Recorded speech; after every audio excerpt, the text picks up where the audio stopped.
I can't wait to have more of that nootropic. Like I want to see how it feels over time. And I want to try 2 scoops with Mind Boy. Hey, listen.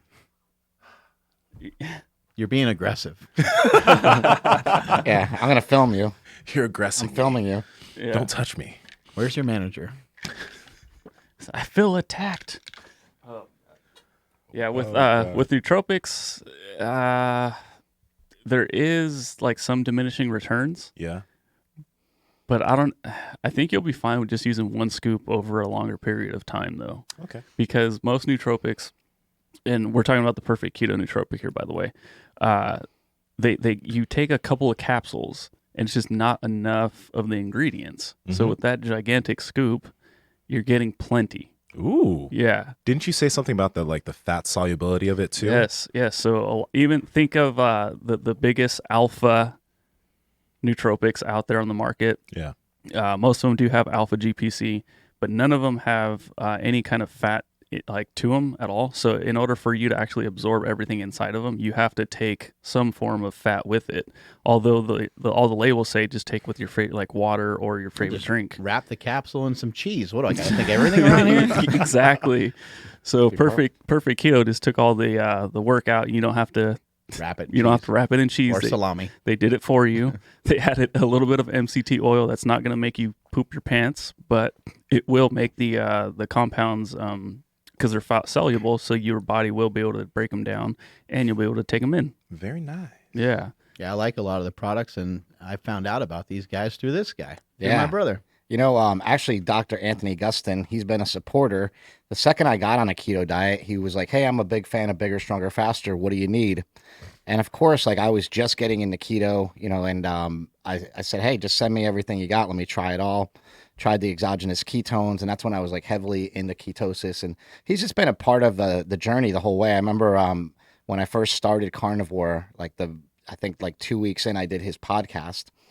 He came to Venice, and I did his podcast, and we hung out and talked. And he's just a go-getter, you know. But by the time he was 30 years old, he owned 6 chiropractic clinics. And then he got into the keto diet, and he got rid of all of his practices just to dive into that. And as far as I know, in CEOs, like the other CEO that I know that takes as much pride in his company as you know, he's a lot like you in a lot of ways, where he just won't compromise on anything. He'll pull a product off the shelf if it doesn't have the right ingredients and right quality and stuff. And I just like people like that have integrity and work hard, kick ass, you know? Cool. And Chris, you just got his book too, right? Yeah, Keto Answers. I actually like the carnivore section. They're very carnivore friendly, those guys at Perfect Keto. So actually, can't wait to do some stuff with them coming up, because I like everything they're doing, you know? Yeah, and that's like is it like a easy read? Because I know it's like a Q&A format. I haven't really checked it out just yet. It's kind of fun to read because you can just skip around. I don't really recommend, well, I mean, if you're kind of new to keto, I would recommend picking up a different book first. I would say like Mark Sisson's book. I think like actually Mark Bell's book, The War on Carbs, the simplest book on keto that's out there. And then I'd pick up something more advanced, like, okay, now that I have some information on it, let me get all these answers to all these little nitpicky questions that I have. Cool. Yeah, so if you guys want to check out that book, you can head over to perfectketo.com/keto answers book, or if you want to take advantage of any of these products that you see right here on the podcast table, you can head over to perfectketo.com/power project, enter promo code power project at checkout for 15% off everything at perfectketo.com. Uh-oh. He got a chunk of ice over here. Yeah, I'm like Homer Simpson when it all comes down in your face. Quick, give him ass to mouth. I mean, mouth to mouth. You got this, Andrew. It happens. Yeah, I might have to bleep that out. No, I'm just kidding. No. Might have to leave it in. Yeah. I mean, and then so speaking and it wasn't Mr. Christopher Borbell the first one to get us on Piedmontese beef too? Mm-hmm. Oh my gosh. Yeah, I mean, we were like, I was eating it, but I didn't really know the company at all. I just recognized that nugget that they started to put it on the shelf, and I was like, man, this stuff's really good. And whenever he would come over, I was like, man, like Nugget and Costco, I don't know what the deal is, but they got great meat. Mm-hmm. And started buying more of that Piedmontese stuff. But he was the one that informed me. He's like, man, I don't understand. They have these really lean cuts of meat, and I'm thinking in my head, I'm not going to even bother to buy those lean cuts of meat because there's no way they taste any good. Mm. He was like, no, they taste amazing.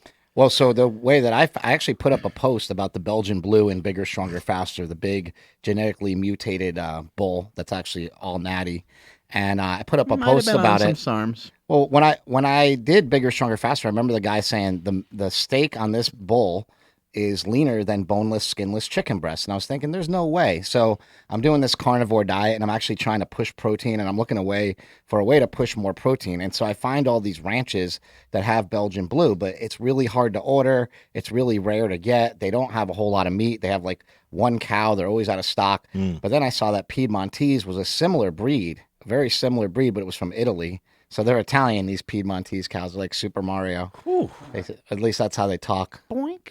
Yeah. So these Piedmontese cattle are, they have a gene that gives them double muscle. That double muscle makes the meat very, very tender and juicy. And it's my favorite meat on a carnivore diet. I do have to, it is actually so lean that I have to switch up between Piedmontese and some other steaks, because it's actually almost too lean at some points. But I think if you were on a diet where you're eating carbs, it actually makes even more sense to use Piedmontese beef. Yeah, we were talking about like bodybuilders. It'd be great for bodybuilders to check it out because of how lean the meat is. It might rival their chicken breast that they're eating. I think it'll, a lot of people prefer the taste of beef and the nutrient density of beef to that of chicken or pork. It's just more easily to source good beef than it is to source good pork and to get good chicken, other stuff like that. So just might be another way to do things. And you eat a mix of stuff. Like you don't care necessarily if it's grass fed or like you kind of eat a mix of different types of meats, right? Yeah, I don't think that it makes any difference. I mean, we haven't seen any difference in health outcomes. We might come later on down the road. They might do some big study and find that, that the grain fed causes something, but it just doesn't seem like it does. It doesn't seem like there is any reason that it would. It seems like the protein and the fat are, pretty similar, and it's not causing any problems for people. So Right. And Piedmontese has both. It has grass fed, it has grain fed. They got a big combination of people things should in there. also know that like Piedmontese, even though it's grain finished, it's like 95 to 97% grass fed. So they're in Nebraska. So they're just not like, I think a lot of other companies will put like grass fed on something, even if it's not grass finished. And like Piedmontese doesn't necessarily do that. So those are mostly grass fed, but then in the winter they got to feed them, on grass pellets and other things like that indoors. It's just the way that it goes. Yeah, we'll have to have someone on there, from them on our podcast to help clear up a lot of this stuff, because I don't know. I certainly don't know it. My understanding of some of the stuff is that all cows are grass fed, especially to some extent. Yeah. So it's like, I don't know how big of a difference it makes. I think the important thing about places like Piedmontese is they're practicing like sustainable farming methods, and they're just a family owned business. So I think they care about what they're doing. if somebody's going to say, hey man, I go to In-N-Out and that's kind of bullshit, whatever, I don't believe in that kind of farming, I can almost agree with that. Like, yeah, that is a big kind of gigantic operation, but the places like Piedmontese that are family owned, they seem to put a lot more attention and care into the animals. And that's one of my goals, is to make sure that we treat all the animals good as we can. Yeah, and even if you don't care about any of that, the convenience of just having it delivered to your house. Like I threw up on my IGTV, like what happens when you receive a box. Like I was training here, I got home, like, oh, what's that? Like, sick. It's Piedmontese beef. Did it have gold wrappers in it? So mine didn't. Yeah. The one that we had here did. Yeah, so they I sent think us gold wrappers. Yeah, it was really Made us feel high end. You know what I Yeah. also like, and a lot of people don't know, is you can cook Piedmontese or any steak actually in an air fryer from frozen. You can go right from frozen. Whoa, from frozen. Yeah, you just you got to cook it about double the time, but it'll cook up just as good. Actually, it's really juicy when you cook it from a frozen state. It holds in all the water. Really? Yep. I learned it on a podcast. Wow. Go figure, right? These Dude, no. podcasts are valuable. Maybe. I never thought about doing that because I was like, I always thought it would taste worse if I cooked it from frozen. I thought it would too. It tastes Chris, amazing. You're blowing my mind right now. Hey. Once I get home, I'm Hey, gonna now. give this a shot. Stop blowing blown. Nsima. Yeah. Cool. If you guys want to get in on this Piedmontese fun, head over to Piedmontese.com. That's PIEDMONTESE.com. Enter promo code Power Project. That's going to get you an entire 25% off and free 2-day shipping on orders of $99 and above. We got a bunch of stuff to talk about here on the podcast today. I had somebody ask me a question that we'll get to in just a minute. basically just kind of asking me about what I did before slingshot and super training. I was just a bum, basically. We'll get to that in a minute. But I got my brother on here today, and I want to ask him a few questions. He and I have talked about, and Nsima and I have talked about very briefly about Instagram leveraging. You know, we can sit here and complain all we want about social media and about these young kids today, and we can complain about stuff, right? But there's a lot of great things that come from social media.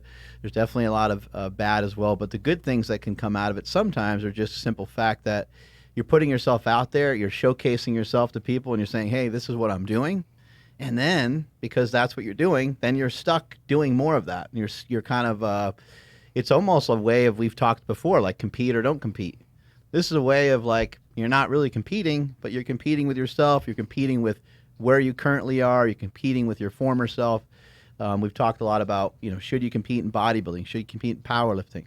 But is throwing up a 500-pound deadlift on Instagram, like that's kind of almost enough because people know that that's where you stand. And when they see you deadlift 400 or deadlift 300, they're not as excited.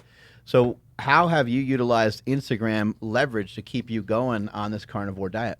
I think it's interesting that I say this all the time. It's just as important for me to have Instagram as the people that you're inspiring or the people that are following you. Yeah, two-way street. So I actually thank everybody for following me because I think it's awesome. It's like you get on there and people are like, hey, man, way to go. You look great. Good job. Well, you're kind of putting up a post because you want to hear people say that, you know? Like I started growing out facial hair, right? So I put up a funny post Oh, about that beard's sick. being fat, you know, but I started growing a little bit of facial hair, and most people say, well, I really like that. So you go, well, if people in real life are saying it, I can put it on Instagram and people say, hey, I like you with the facial hair, right? So you're trying to get yourself a little pat on the back, but I use that to say, look how fat I was. I can help you. You know, what do you guys need? How can I help you? And I love more than anything, like the thing I'm most proud of with you is just seeing like the posts that say, hey, I'm Mark Bell. I'm not perfect. I used to be just like you. What can I do to help you? And like that makes me so proud to see that because that's kind of what we're all about. And I think people like Gary Vee say this is like you give and give and give of yourself and shit just happens. And I truly feel that way. It puts you in a position, like I'm in a position right now where I get to make a movie. We can talk about it a little bit too, but I get to make a film with Generation Iron. That's a dream movie for me to make. This is like a life's work for me. It's a big deal of shit that I have coming up. And it's because I put myself in a position with Instagram. That's the only reason. The only reason that Mark and I were on Joe Rogan in front of 90 million people or wherever he downloads it gets, it was because of Instagram. The very first thing he says is, you were doing some heavy fucking deadlifts on Instagram, man.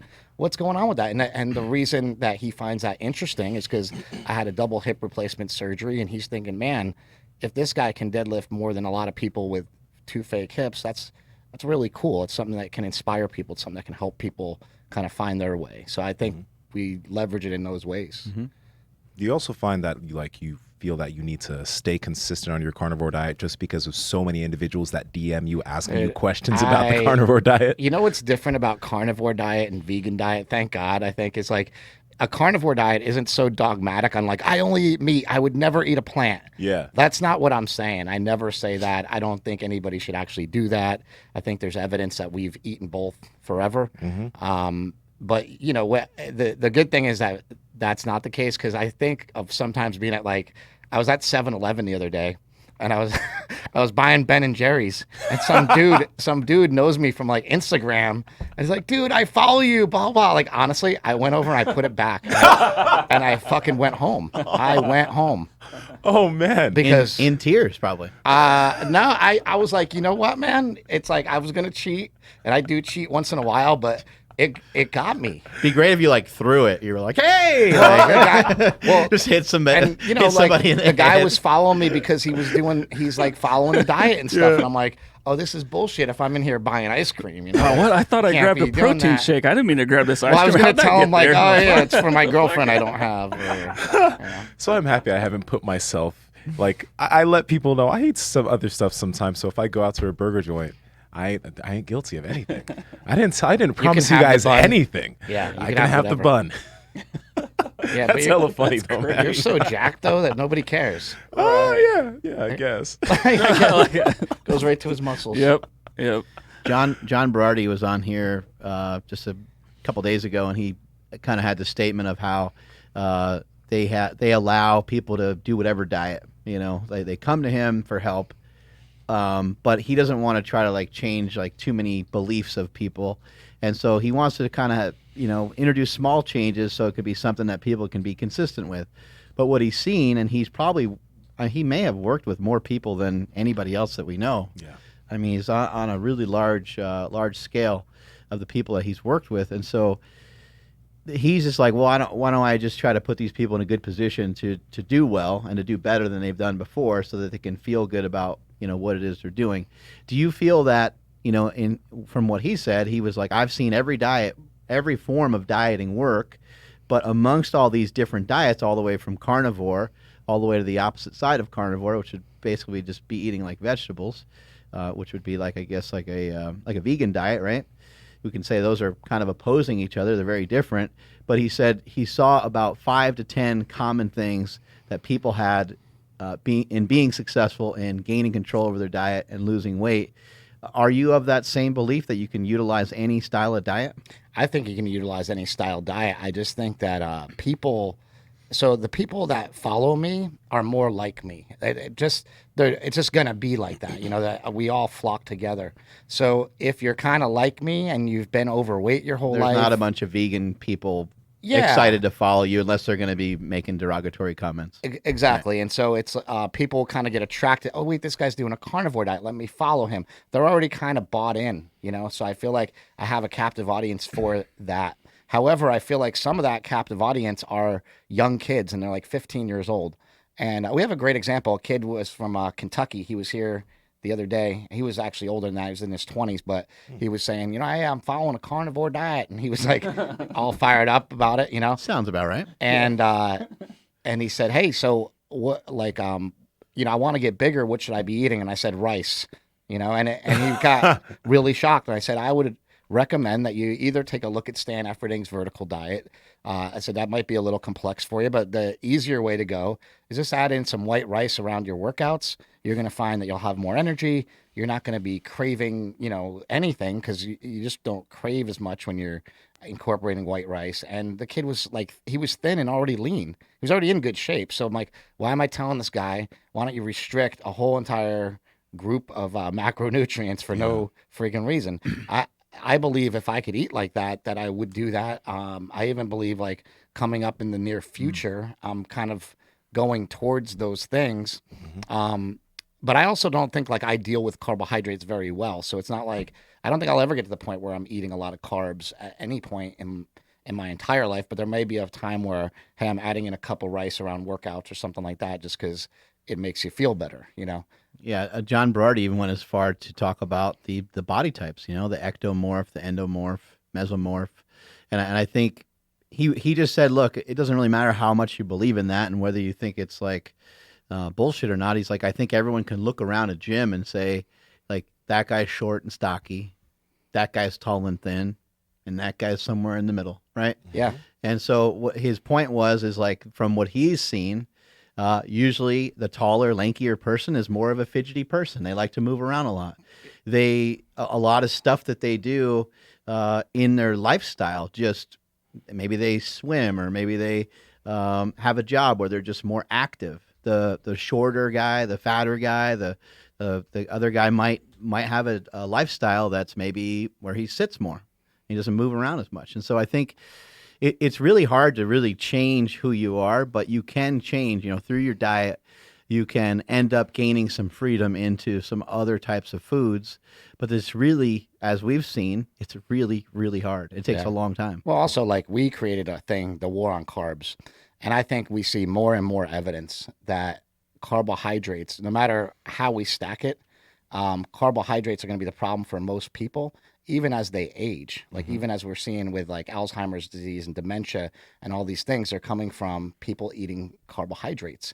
And you're like, well, why are we always pushing that carbohydrates are so good? Like, oh, because they're younger. It's like, what are the toll of carbohydrates going to take on people? And like, I kind of think you and I had it right all along with launching the war on carbs, when a lot of people will come down on us and be like, it's not carbohydrates. Carbohydrates are not bad. And they keep preaching that, keep preaching that. I'm not saying that they're necessarily bad, but I'm saying we're going to see that that's the issue like coming up. So it's not to say they're bad, but they're the issue that we have to contend with. When we pull them out of the diet, we're not seeing so much Alzheimer's, dementia, and all these other things. And I'm mainly talking about, these processed crappy carbs, but we also see a lot of times that these diseases and these things that we blame on carbohydrates, and this is something that I just think needs to be said, supporting the other side of this, it could just be caloric. It could just be people that eat carbohydrates eat more calories, because it's helping them to eat more calories. Yeah. So it could be caloric load that's doing that, but those things will wash out in the near future, I'm sure. Yeah, and as John Berardi and many others have pointed out, I think our boy Lane Norton points it out quite a bit, is that a lot of things that we call carbohydrates actually have a lot more fat in them than they do carbohydrates. And like a donut being a good example, maybe ice cream, maybe pizza. Lane's a perfect guy to bring up because I rely on him a lot. I thought you could say you hate him. I was going to say me too. No, I love Lane. I think he's got great information. I think the fact He's that a fun guy to argue with, though. we need police in this environment. Like, we need people to say, no, that's bullshit. And even if he tells me, hey, Chris, that's bullshit, he won't ever be that mean to me, but like, I know that's kind of what he means, Right. So I told him, I said, I think I got really inflamed by sugar. And he said, well, there's no evidence that sugar by itself is inflammatory.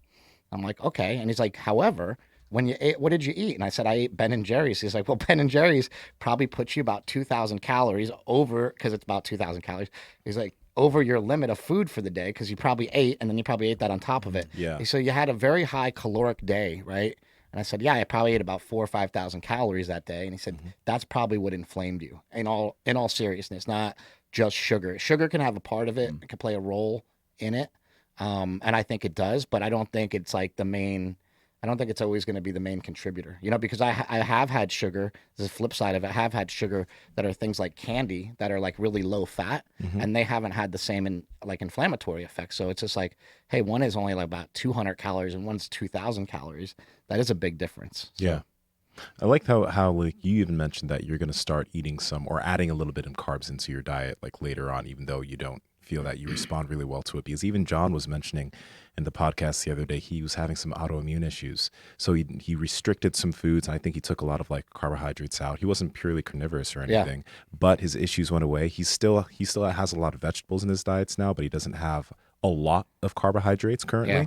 And he was mentioning something that really made a lot of sense. I mean, as you age, your diet you might not be eating the same way as you will be eating 15 years later, and I think that's something that is really good to realize for people, because some people think that they get on one thing that works now, that it's gonna feel great for the rest of their lives. Yeah. But you're gonna end up evolving just like you are with what you're currently doing in terms of carnivore and adding things in. Yeah, I think staying on carnivore forever is just kind of tough. It's kind of tough to just like pick one thing and just go with it and have it all the time. And then again, we do talk about gut microbiome and diversity and stuff like that. And while I think a lot of that stuff is woo-woo and kind of BS and we don't need it, I also think that there's probably something to it. Like if you have a more diverse gut microbiome, you are eating more variety of food, that then you're able to enjoy more foods.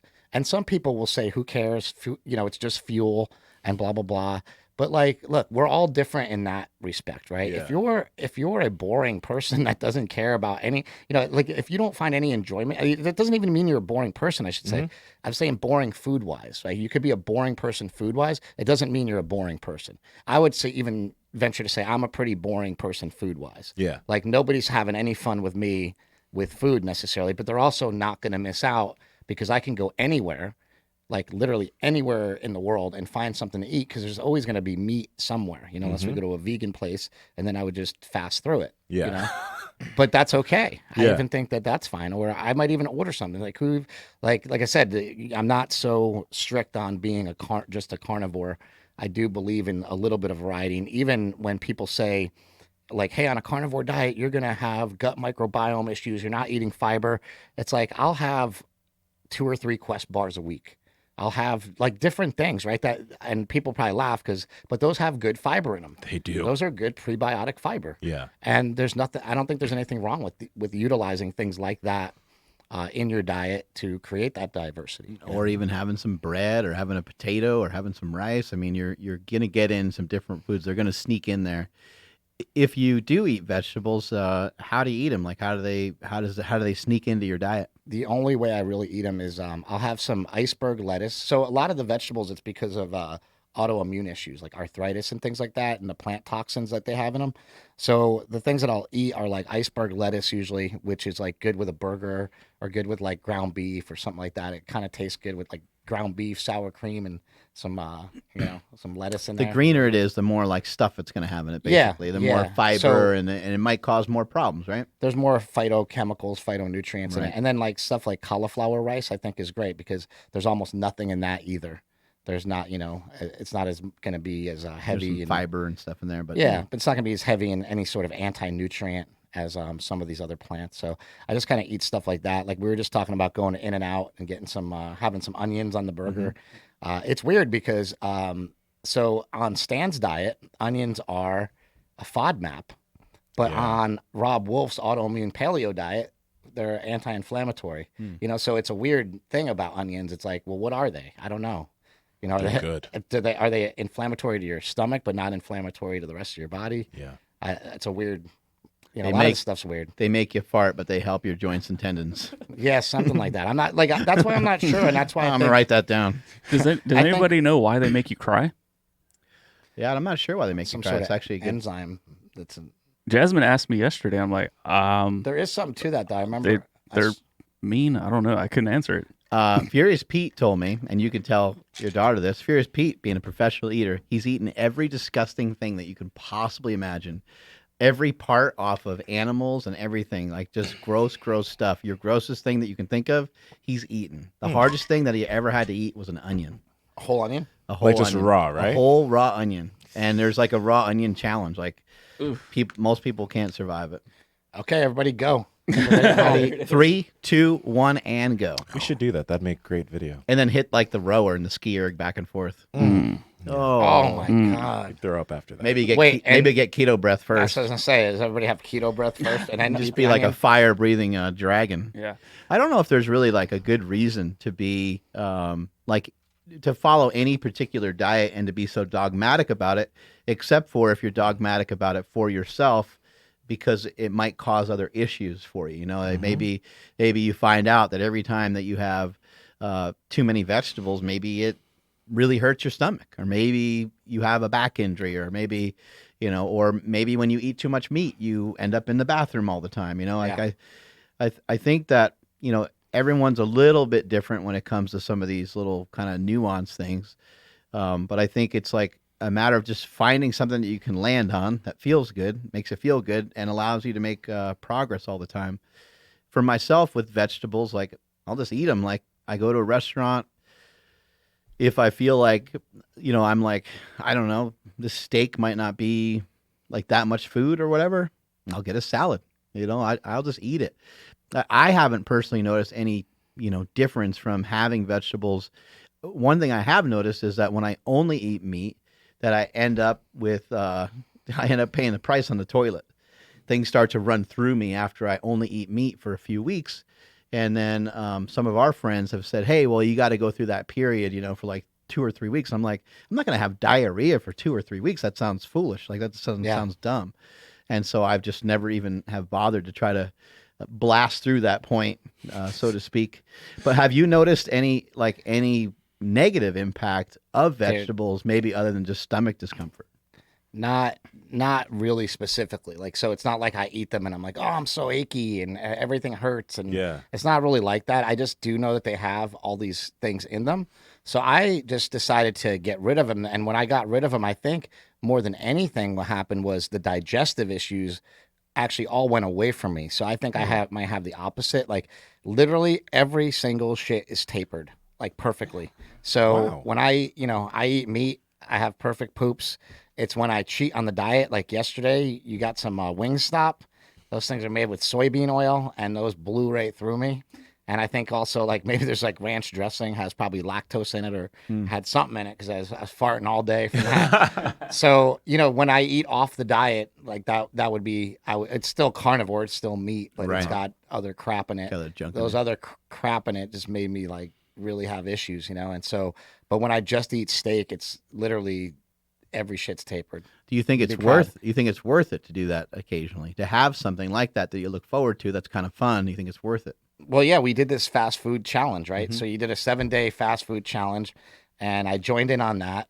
And I think like the day that I ate, I think 2 days ago, I ate 3 meals at McDonald's, and it honestly was like the best I felt in a long time. I felt like a little kid. Wow, really? I was so happy, and I just felt awesome. Like I just felt so like, oh yeah, I got enough. He fat, I got enough investigated protein. McDonald's because we were talking shit about McDonald's when we were on the podcast, and so Oh. he went online and like looked up their meat and stuff like that. Yeah, I just was like looking at it. I go, you know what? This maybe everything I seem to look into is always just backwards. And you actually look into it and you're like, oh, okay. Like you go on McDonald's website and you look, it's like, oh, 100% beef, no extenders, no fillers, blah, blah, blah. I'm sure, there's probably things that can creep in there that they're allowed to say and not say and whatever.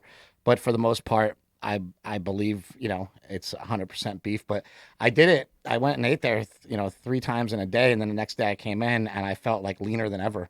I was like, it's so weird. You would think you'd be all bloated and all feeling shitty and all these things. And I just go like, well, maybe things are opposite. I'd have to get, blood work done and whatever. But I was even thinking of like maybe just going a whole nother week of just eating fast food and get my blood work done and seeing what's going on. And blood work isn't necessarily even going to be like the answer either. Because like, who knows if it has health effects or this or that other than what you can see on blood work.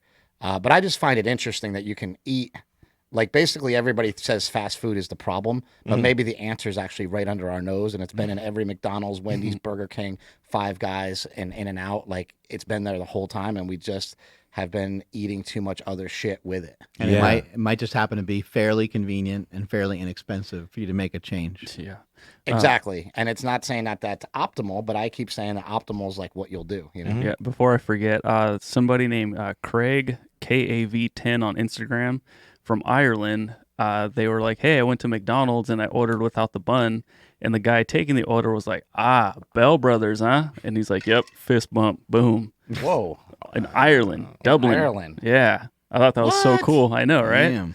Yeah. And then the other thing I want to talk about is I think we had spoke about this before where even I had heard the myth that McDonald's used 100% real beef because that's what the company was named.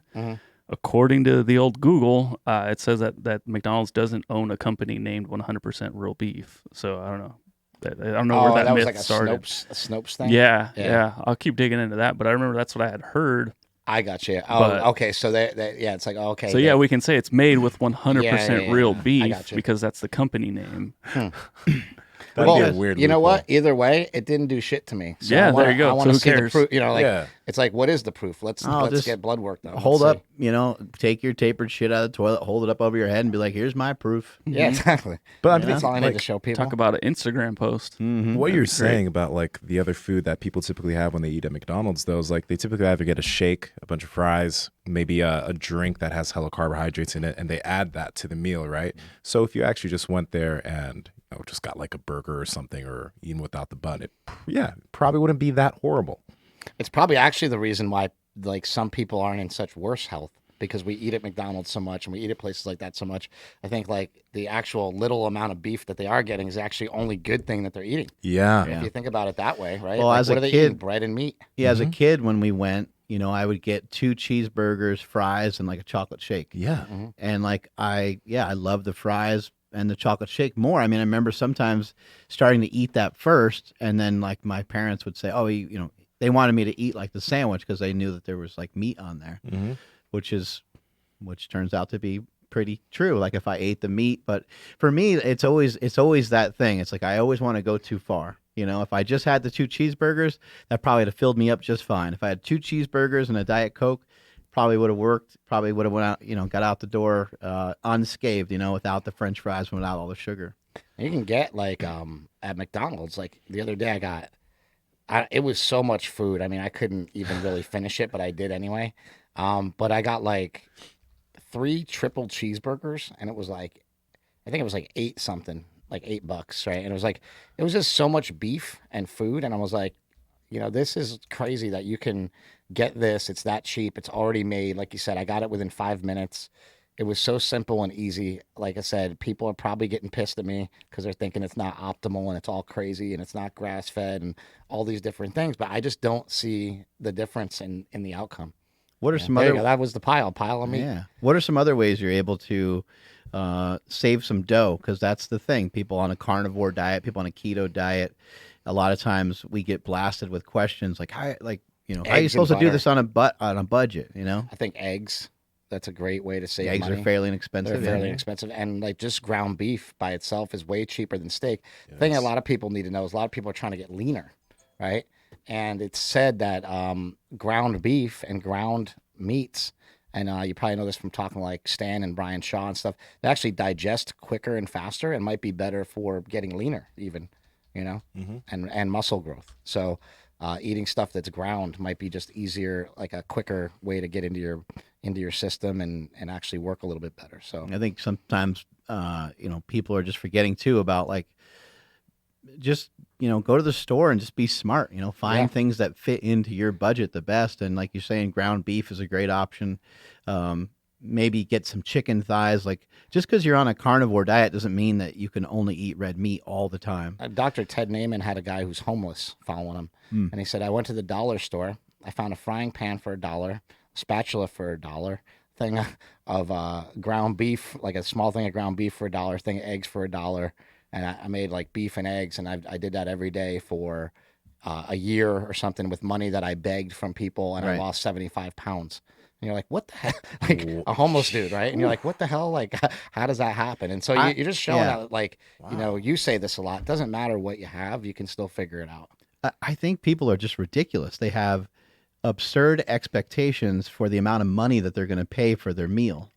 Because I know people are going to Chipotle. I know people are going and I think they feel like they're getting a meal for like $6 or $7, and I just don't see how that can happen. Yeah. I think even like Chipotle, if you're trying to get a little extra meat on there, I think you're looking at like going out the door for $10 or $12 easily, right? Everybody goes to Starbucks. Right. Just walk into McDonald's, use that $5 for your Starbucks, and buy meat with that, and that's enough nutrition probably for the day. Well, I remember there's a meme where like walk into Subway, like I'll take a $5 foot long. Okay, total price $15. Like right? What?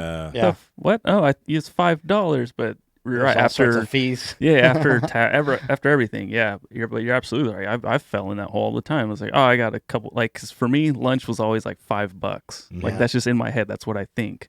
But then you walk out and you're still spending close to 10 every single time. It's like, oh shit. Well, like, breakfast at some places even costs a lot of money, and you get killed. Think about that, spending $10 on Subway, versus buying some beef from the store. Like it's just there's not a comparison. Well, there. the amount of meat. So the one day that big pile of meat, I think that was 12 patties from McDonald's with cheese on them, and I counted it up. I went online and looked at the calories. I think it was 1,600 calories, and so if you were to get that same amount for like $9, you're not going to get that many calories for $9. You know what I mean? Yeah. So I think if you look at it per calorie, you can load up. I'm just going to remove myself from the conversation because I don't know. I don't even understand. Like I don't look at prices, and I haven't for a long time. But like, what are people expecting to spend on food on a daily basis? Like I don't have any clue. You mean when they eat out? Just period. Like what is like?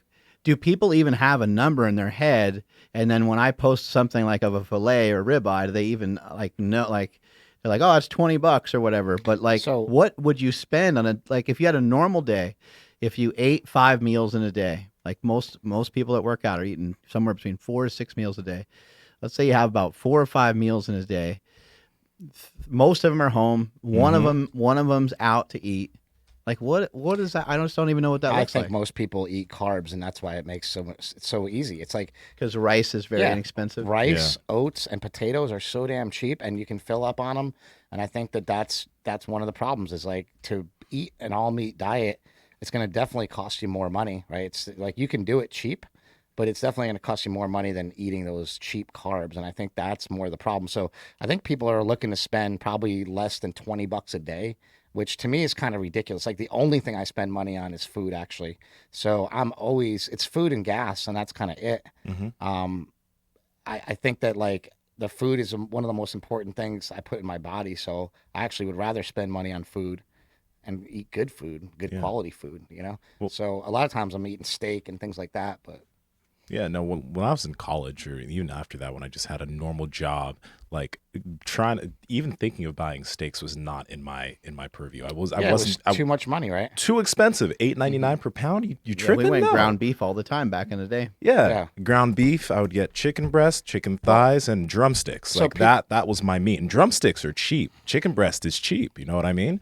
So that was my thing. People should know I did red meat and water in college at USC, and I did that for like more than a whole semester. Was like, that a class? No. Oh. Red I meat did that and for water. about 6 months, and me and my roommate both did it. Me and Justin Braun, who actually ended up being the strength coach over at Montana State. Oh wow. So me and Braun did that the whole time, red meat and water, and we would go to Smart and Final, which is in LA, and we would load up. We get the 5-pound, big tubes of beef. Mm-hmm. We would get a bunch of those. I think they were only at the time. I don't know. They were like $6 Those or something. those are scary. Those tubes of beef. They're like Andy used to get grossed out. Mark's wife would be like, "Oh, look at that thing." They do look pretty gross. Yeah, they look she crazy. She doesn't like those being around.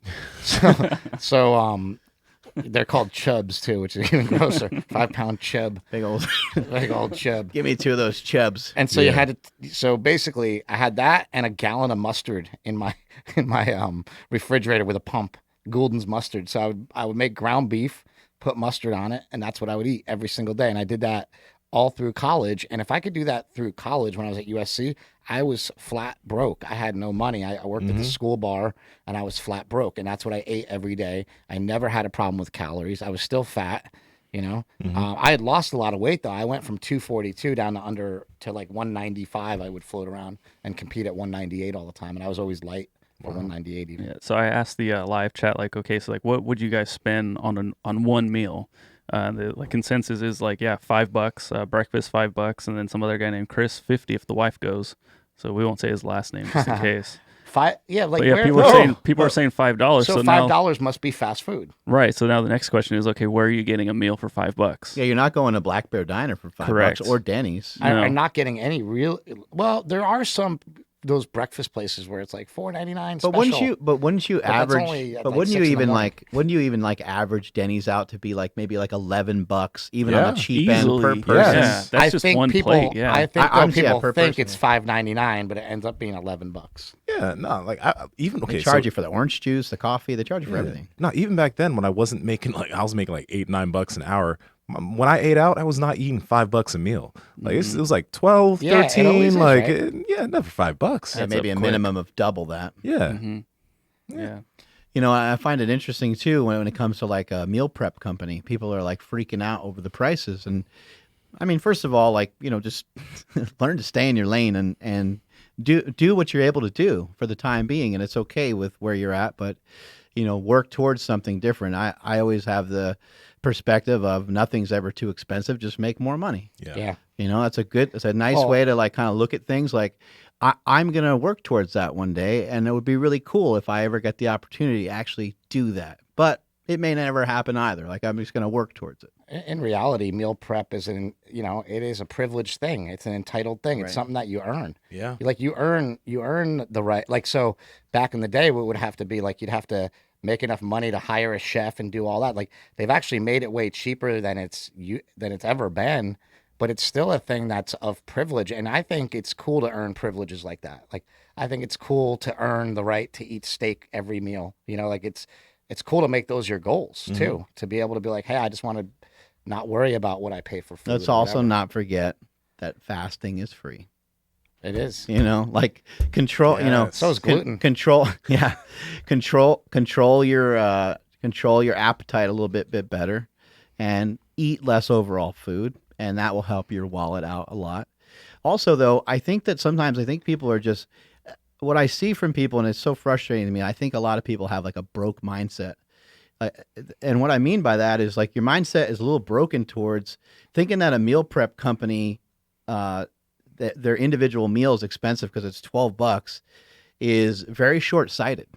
Because is that really expensive, or is that actually super convenient and amazing because it's healthy food and that you don't have to think about? You no longer have to drive to Costco. Like, are you forgetting that you drove to Costco? Are you forgetting you had to take time out of your weekend you had to take time away from your family to like go drive to Costco and shop and do all these things. And then you had to actually come home when you're tired and you still had to cook it. The last thing you want to do is spend your time doing all this bullshit.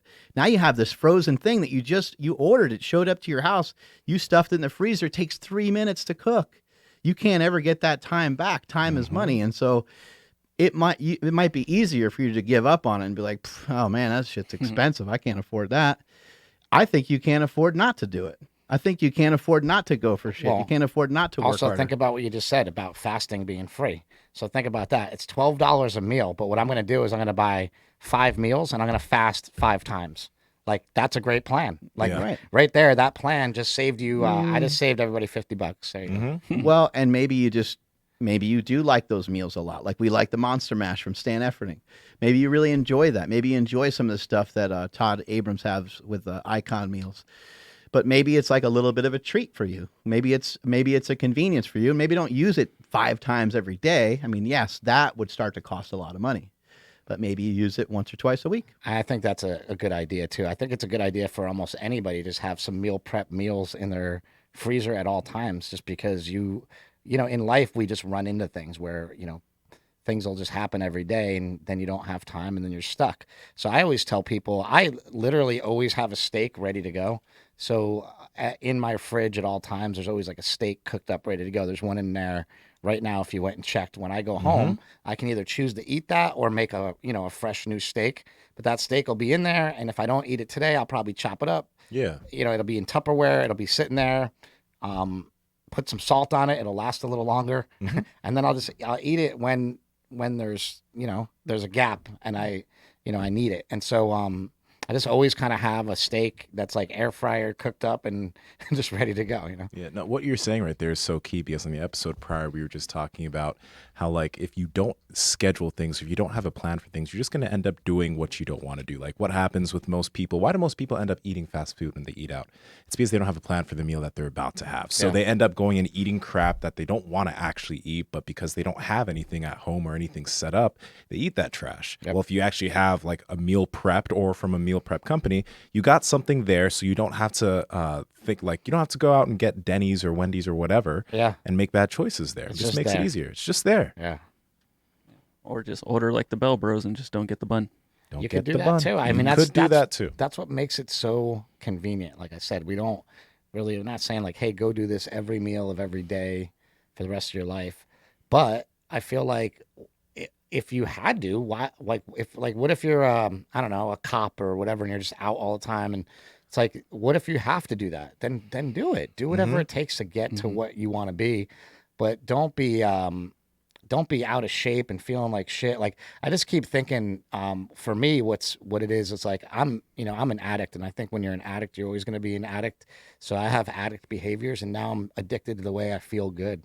Which is a great, like the greatest thing to be addicted to. And I just feel completely different about myself, about my confidence. And all this is kind of like new within the past, like, couple months of being up here, being around Mark and his family and everything. Like, just my life has started to like all come together, and I start being addicted to like, hey, let's go to the gym at 4:30. Like, that'd be cool. Whereas I just never was like that before. I was never that guy. It's been a slow process, slow move towards all these things. And that's why things like these fast food things, I don't see as so bad, because like, look where I came from. Yeah, and also, so what like Chris and Mark are doing, they're just pulling out all of your excuses, right? Because like you're saying, like, how many times you hear people like, oh, I'm a police officer, I work nights or whatever it is, so I can't. The best is the baby. I can't because the baby. Yeah, I can't eat. I can't follow a strict diet. Don't go blaming that cute little baby. I know. They always blame the baby. But yeah, so that's why I love what you guys are doing. Like, yeah, Mark doing this fast food diet, or not fast food diet, but eating fast food every single day. It's like, yeah, you can, make it happen. Like, and just stop making up excuses. Then also with like the Costco runs, how many times did you go in for like, I'm going to go pick up some steaks or whatever? It's like, oh shit, a paddleboard. Yeah, I'm going to pick that up now too. You end up spending way more money by putting yourself in that environment. Whereas you have a meal prep company, you're at home, you should be getting ready for bed anyway, so you can wake up and train the next morning. And then boom, it shows up at your house, and now your meal prep is done for the next day. What people can't afford to do is to be the same every day. Boom. I want people to take that with a big dose of water every morning. Like you can't afford to you couldn't afford it anymore. You couldn't afford to be the same as you were before. You would be dead. Yeah. You know, each day I can't afford to not get better because I'm striving for something. And so I turn 47 on November 3rd. I'll actually be in Hawaii doing a carnivore seminar in Hawaii. I'll actually post about that. And if anybody lives in Hawaii and wants to go. So me and Dr. Baker are doing a carnivore seminar for my Rock's birthday. going to be there, right? Maybe he better be. All right. And I want to be in the best shape of my life. I turned 47 years old. And so like I'm striving for something. I'm going to just like in the next month, just kind of go nuts with you and just get in the best shape that I can. Is Spam carnivore? It could be. Yeah. Cole Robinson has done a Spam diet. I think Really? Spam has a lot of sugar in it, right? I don't know. It's I don't think it delicious though. does. Actually, I don't think it does. have sugar.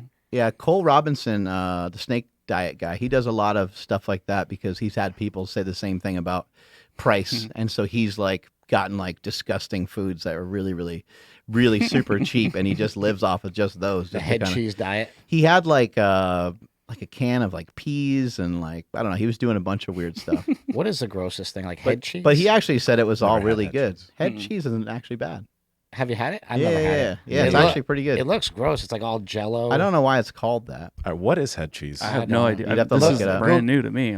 I'll bring It's it. like pull that up over there. Yeah. I don't know, maybe like it's like duck and liver and stuff or something, right? Or I think I don't know. It's all gelatinous, like fat. yeah, it it's looks supposed to like. be good for you. I don't know.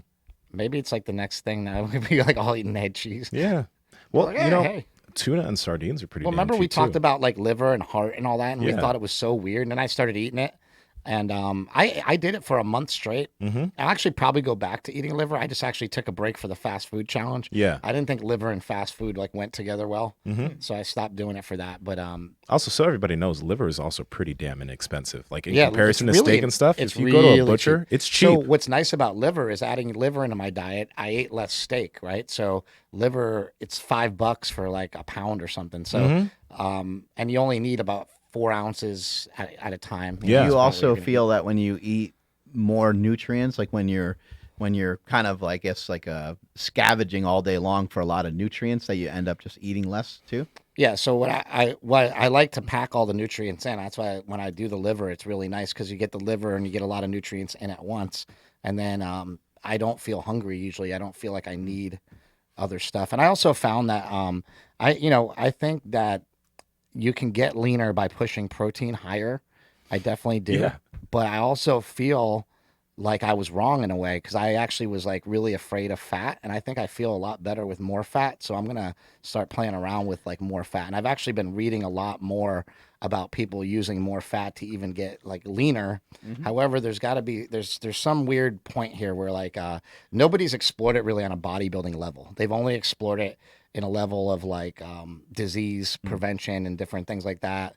And they do it from a body composition point of view, but not more like a skinny person body composition point of view. I haven't seen anybody really push this with bodybuilding, like more the higher fat You're right. stuff. Actually, Robert Sykes probably does, who's Keto Savage. He's probably the one guy that would have more information on this than I do. I've seen some people, and just from just my own personal experience, do like a keto diet for a while, maybe for 2 or 3 weeks, and get the fats up really high, and then pull the fat out and have a little bit, leaner meats for a little while. And that actually works really good in terms of body composition, but it only works for a short period of time. You're starting to rob yourself of a lot of the things that you need, and you start to really feel like shit. I think that's what But I I was think- doing. Was, But I think short term, if you're just trying to like tighten up for just a few days, probably not a bad idea. well, it's a protein sparing modified fast, which is like what was happening was I was eating Piedmontese and I was eating like 2 or 3 Piedmontese steaks every day, and realizing at the end of the day I only had about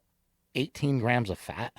That's crazy. But I That's felt really low. like I was eating so much food.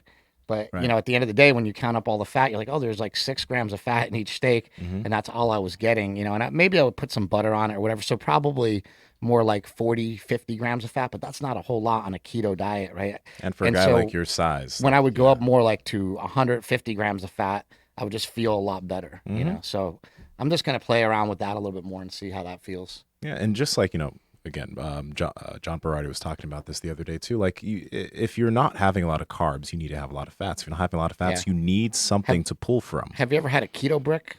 A keto brick? Yeah. What is that? So Robert Sykes, who I just talked about, Keto Savage, he makes these things called Keto Bricks, which are basically these bricks of fat. They're 1,000-calorie bar. It's not really intended to be eaten like all at once or like it's intended. Yeah, it's pretty big. It's a supplement, so it's like basically like it's a fat supplement. So Does it taste good? It tastes amazing. It And he tastes just pretty came out good. with peanut butter ones. You just so you chip at it with like a knife or a fork, and it like it's kind of like breaks having apart. an Easter bunny. You know, like you kind of Yeah. chip away at it. It's 1,000 calories. You take a little piece here and there every once in a while. But what I like about it is that on a Piedmontese type diet, so I'll eat like a Piedmontese, break off a little bit of a keto brick. So I was actually going to order some of those up this week and just go with that. They have a new peanut butter one out here. Is like. That sounds amazing. It's all made with cacao butter and like sea salt and you would actually love. You guys need to have. You haven't had Robert Sykes on, have you? Nope. We need to get Keto Savage. We need to probably actually get him here because he's a little guy like me, but he's a bodybuilder. He's shredded, jacked and shredded, and he's an entrepreneur. Was Good he guy. like that for a majority of his bodybuilding career, or did he start? He's off always on been the- keto. He's always and he's keto. natural. So That's a really interesting person to want to talk to. Like, Yeah, yeah. and That's, Nsima would dig him. Yeah, DJ's always having this Oh keto yeah, brick. you know. So DJ is good friends. I think he works with them a little bit, and so does they have a couple people that work with them. They have a guy who was a cop.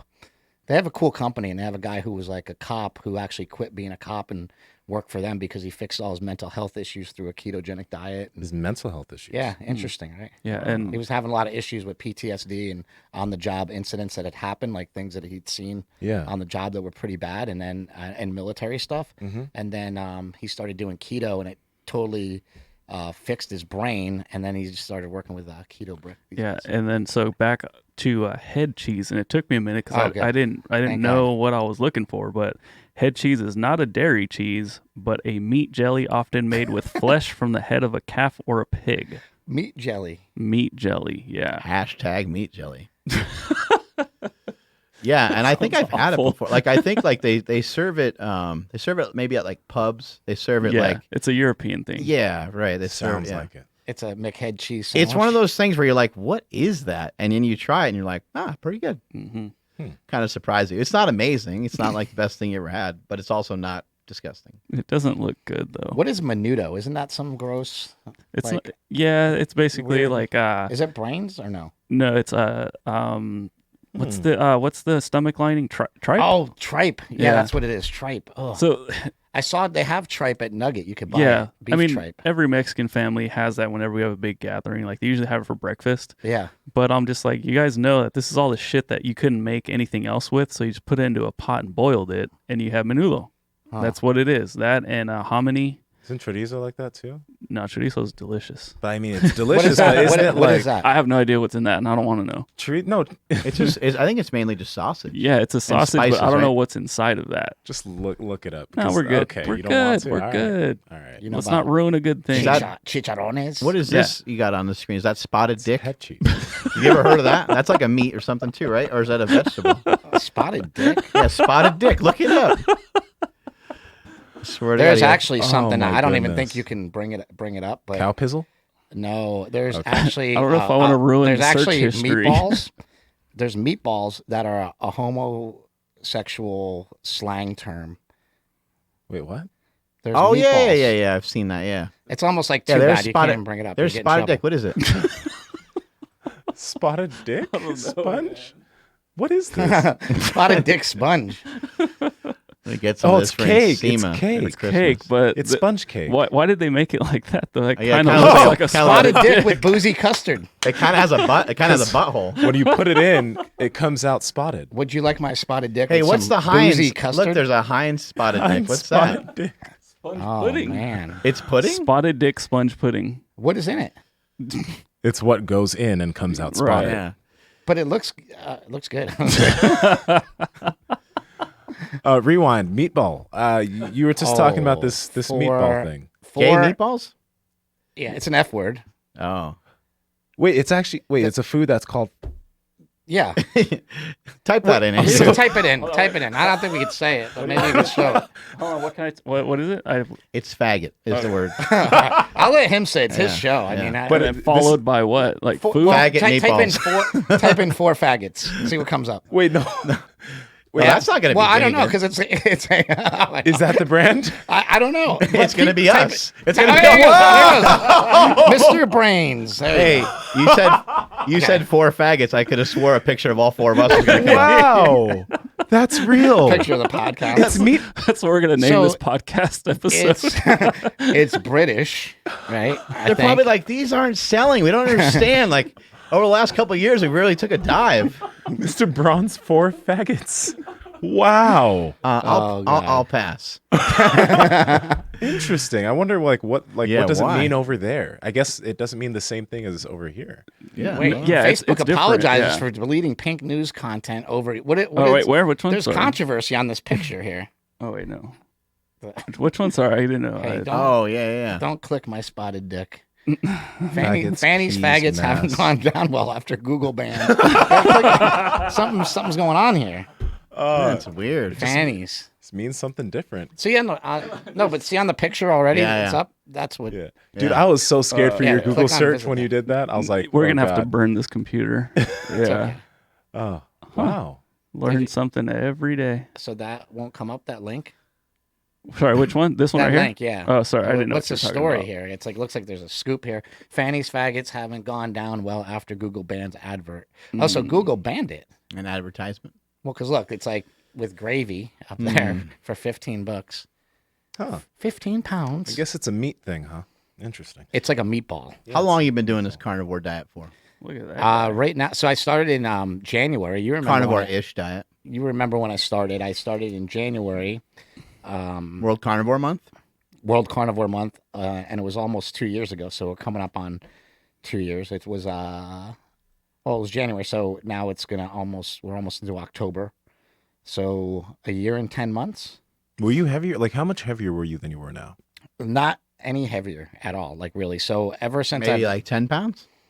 Yeah, maybe 10 pounds. So like ever since I started doing keto, and I was like 215 pounds, I think, when I started, Yeah. but I was like 30% body fat. I just kind of like hit it kind of well, I guess, because I never had my shirt off or anything. Yeah. But I mean, I just had no cuts at all. I didn't have one ab, one anything, right?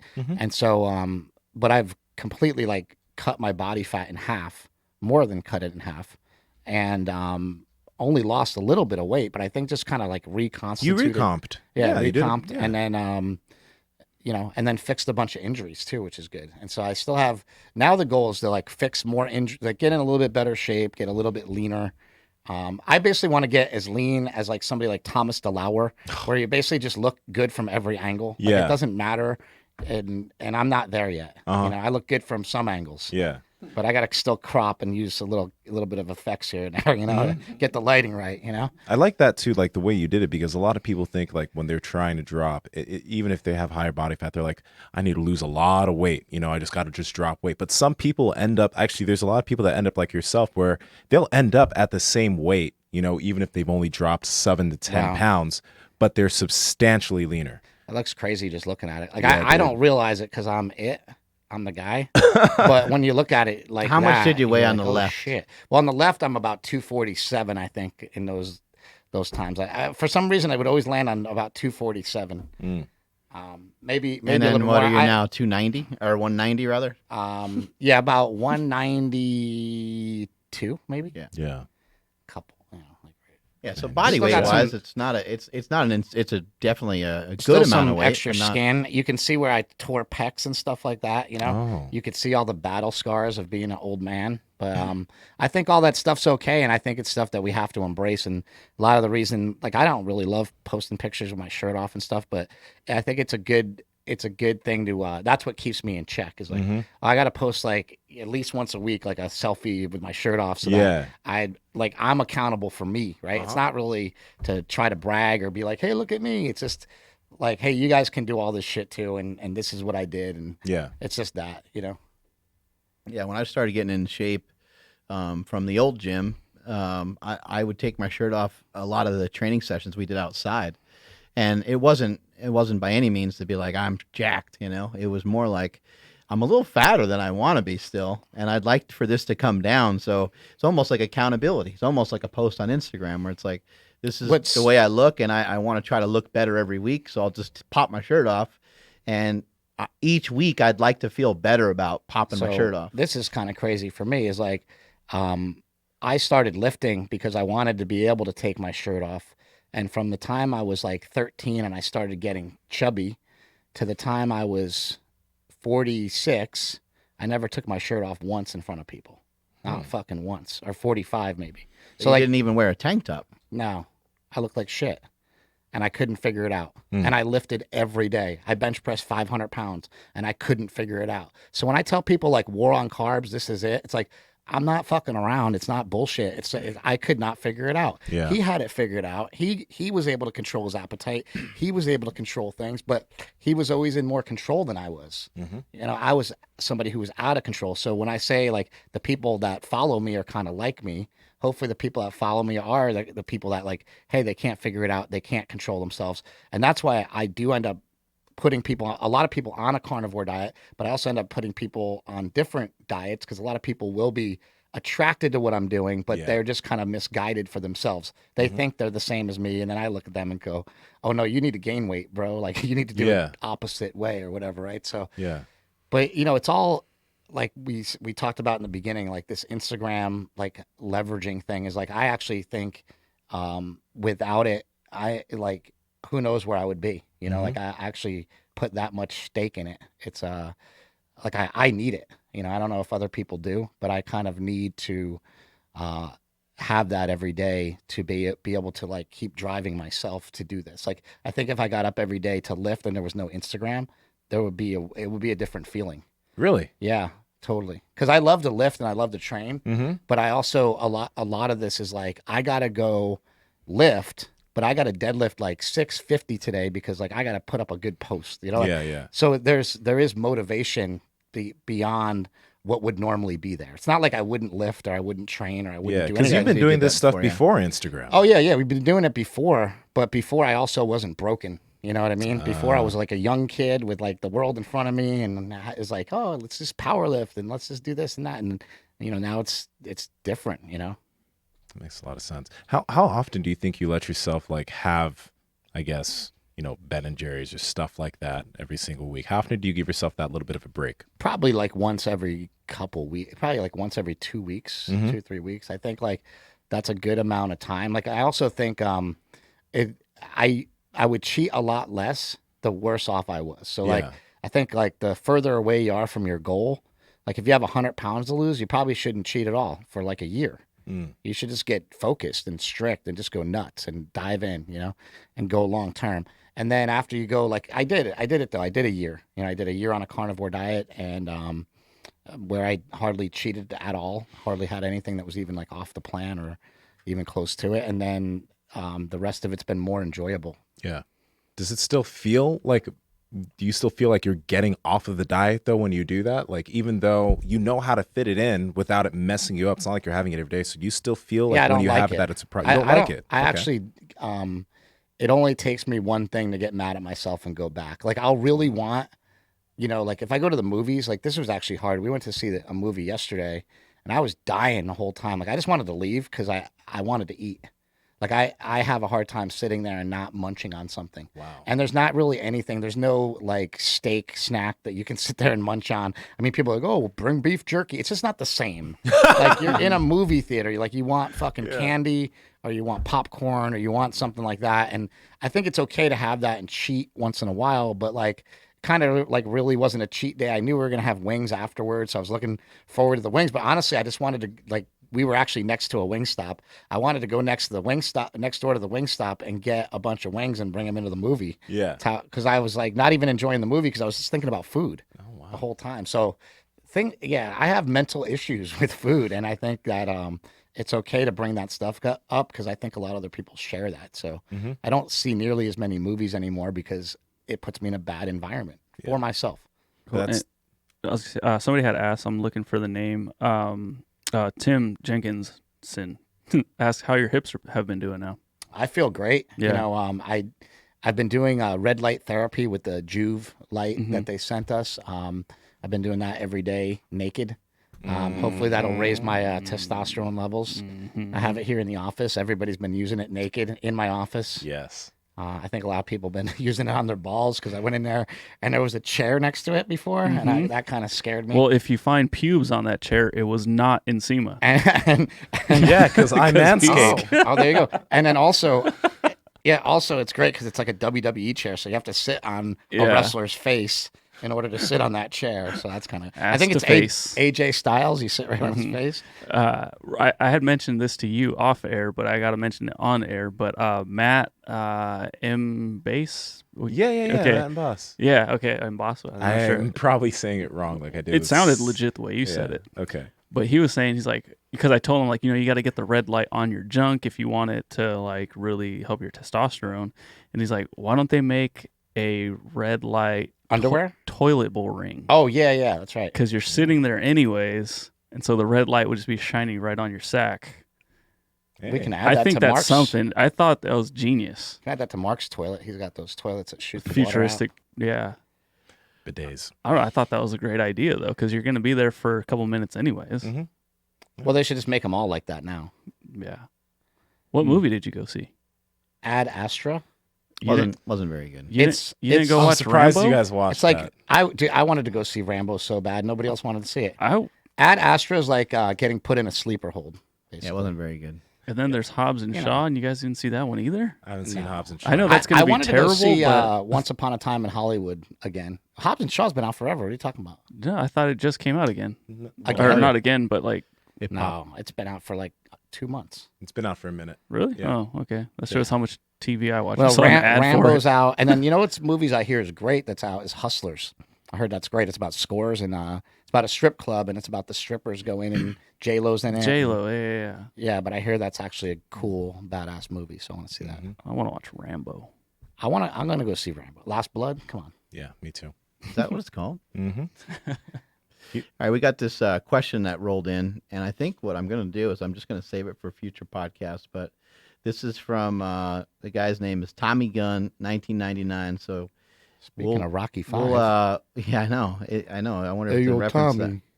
I wonder if it's in reference to that. Anyway, he asked, what I did before Super Training Gym and Slingshot, and all three of us can kind of chime in and talk about what we used to do before we got into some of this fitnessy stuff, and we'll save that for a future podcast. For now, it's all the time we got. Strength is never weakness. Weakness is never strength. Bor, where can people find you? at Big Strong Fast on Instagram is probably the best place to find me. And then all my films are on Netflix, Amazon, Hulu. You have Bigger, Stronger, Faster, Trophy Kids, Prescription Thugs, and A Leaf of Faith. And he's in the middle of working on a carnivore movie right now. And people can find Mind Bullet, mindbullet.com/Chris Bell, and that'll save you some loot on some Mind Bullet, which is great for energy, focus, and getting going in the morning for your pre-workout. Catch y'all later. Thank you.